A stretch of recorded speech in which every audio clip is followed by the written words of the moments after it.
Some people cry very easily, not loudly, not dramatically. Sometimes it's just silent tears during a conversation, a movie scene, or even a small comment that others wouldn't notice.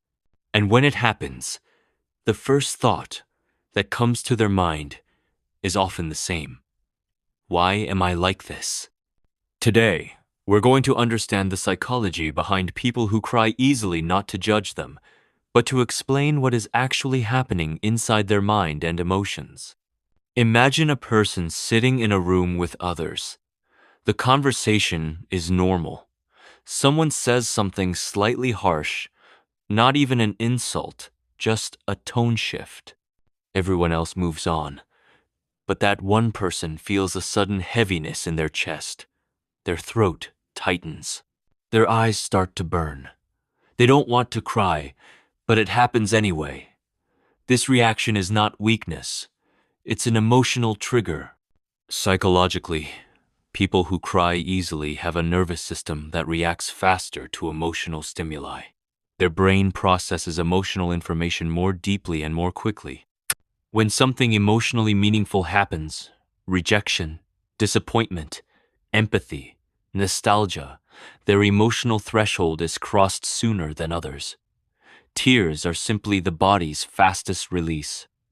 Another major factor is empathy. People who cry easily often feel emotions that are not just their own. When they see someone else hurt, embarrassed, or struggling, their brain mirrors that pain. Mirror neurons activate, and the emotion becomes personal. This is why some people cry during movies, sad stories, or even when someone else is crying. Their brain doesn't clearly separate their emotion from my emotion. Past experiences also play a powerful role. If a person has experienced emotional neglect, criticism, or invalidation in the past, their brain becomes hyper-alert to emotional cues. A small comment today may unconsciously remind them of an old wound. The brain reacts as if the past is happening again. Tears are not about the present moment. They are about unresolved emotional memory. Stress is another hidden trigger. When emotional stress builds up silently over time, the brain loses its ability to regulate emotions calmly. Crying becomes the release valve. That's why people often cry over small things when they are actually overwhelmed by many unspoken pressures, expectations, responsibilities, fear of disappointing others, or feeling misunderstood. Social conditioning also plays a role. Many people are taught that expressing emotions openly is unsafe or embarrassing. So emotions are suppressed, but emotions don't disappear, they wait. When suppression reaches its limit, tears come out suddenly and uncontrollably. This makes the person feel ashamed afterward, even though the reaction was natural.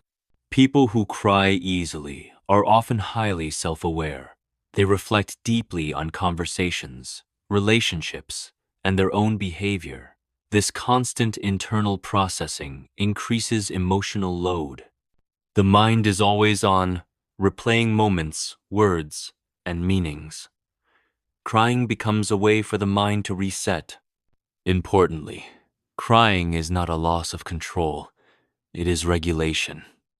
Neuroscience shows that emotional tears release stress hormones and activate the parasympathetic nervous system, which calms the body. In other words, crying is the body trying to heal itself. Unfortunately, society often labels such people as too sensitive or emotionally weak. This labeling causes more harm than the tears themselves. When someone feels ashamed of their emotional responses, they suppress even more, creating a cycle of emotional overload and breakdown. But here's the truth.